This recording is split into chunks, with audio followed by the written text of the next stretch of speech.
Tu sais que la purification, après être allé aux toilettes, a des règles précises en islam.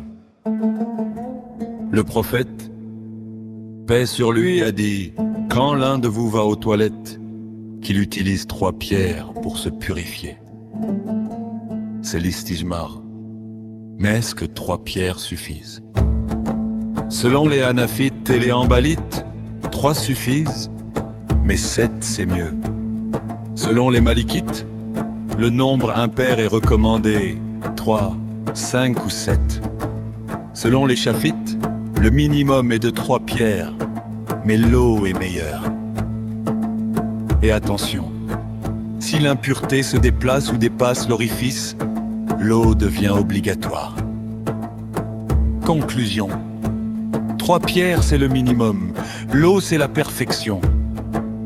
Et toi, tu utilises quoi?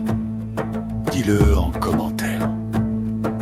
Abonne-toi pour plus de conseils sur la purification.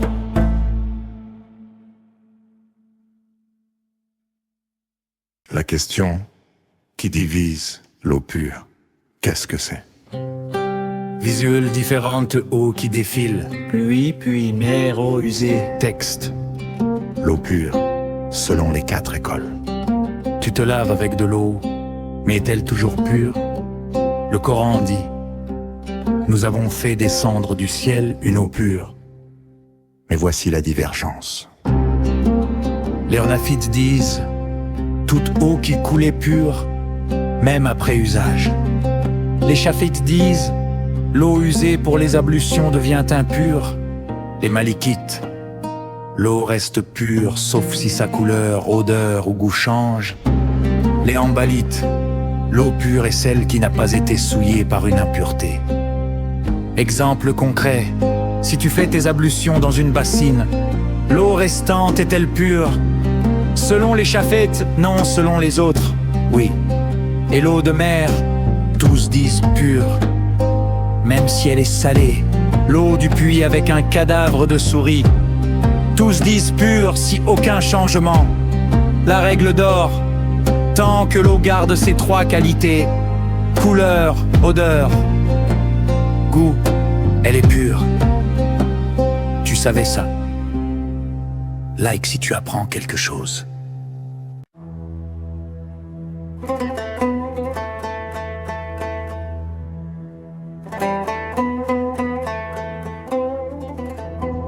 Short, Ineros Rei, case difficile. L'incontinence urinaire et la prière. Tu souffres d'incontinence urinaire et tu ne sais plus comment prier.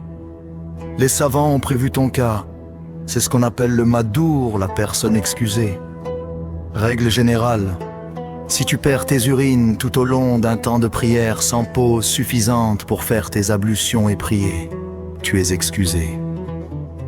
Les Hanafites disent, tu refais tes ablutions pour chaque prière, même si tu perds des gouttes pendant la prière. Les Malikites disent, une seule ablution pour toute une journée, si l'écoulement est continu.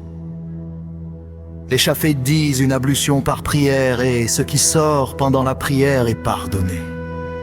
Les Hanbalites disent des ablutions pour chaque prière, mais si tu retiens l'urine plus que le temps de la prière, tu n'es plus excusé.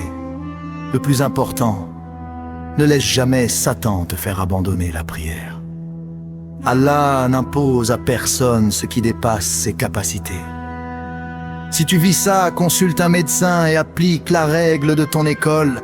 Partage cette vidéo à un frère ou une sœur qui en a besoin. Abonne-toi. Prochain sujet, le tayammum. Short numéro 4. L'ablution sèche. Quand et comment? Tu es en voyage malade où tu ne trouves pas d'eau. Allah dit dans le Coran, si vous ne trouvez pas d'eau, recourez à la terre pure. C'est le tayammum, l'ablution sèche. Comment faire? Une seule frappe sur la terre, puis tu passes les mains sur ton visage, puis sur tes mains jusqu'au poignet. Selon les Hanafites, 2 frappes, une pour le visage, une pour les mains.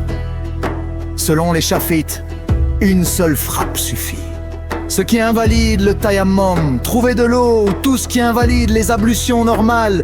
Et attention, le tayammum ne te permet que la prière obligatoire pour le reste. Cherche l'eau. Astuce. Si tu es malade et que l'eau te nuit, le tayammum remplace le roussel aussi. Tu connaissais cette règle? Dis-le en commentaire. Like si tu veux plus de sujets sur la purification.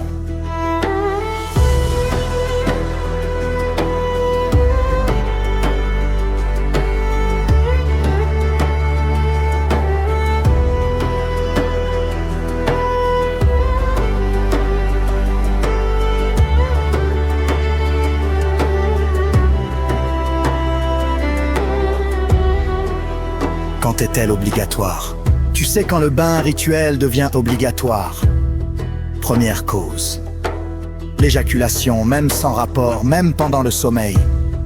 Deuxième cause, le rapport sexuel, même sans éjaculation. Troisième cause, les menstrues et l'oshi pour la femme. Quatrième cause, la conversion à l'islam à vie majoritaire. Cinquième cause, la mort, on lave le mort sauf martyr. Mais voici la divergence. Les hanafites ajoutent: le vendredi est recommandé et pas obligatoire. Les chafites disent le roussel du vendredi est sunna. Les malikites, roussel après la sortie de l'impureté majeure uniquement. Comment faire le roussel? Le minimum, une intention et que l'eau touche tout le corps. La sunna, commencer par les mains, laver les parties intimes, puis ablution normale, puis 3 poignées d'eau sur la tête, puis le reste du corps. Règle d'or. Ne pas exagérer dans l'utilisation de l'eau. Le prophète le faisait avec seulement un sa. Environ 3 litres. Tu te lavais correctement. Like. Abonne-toi. Prochaine série, la prière, les invalides, les annulateurs, les compensations.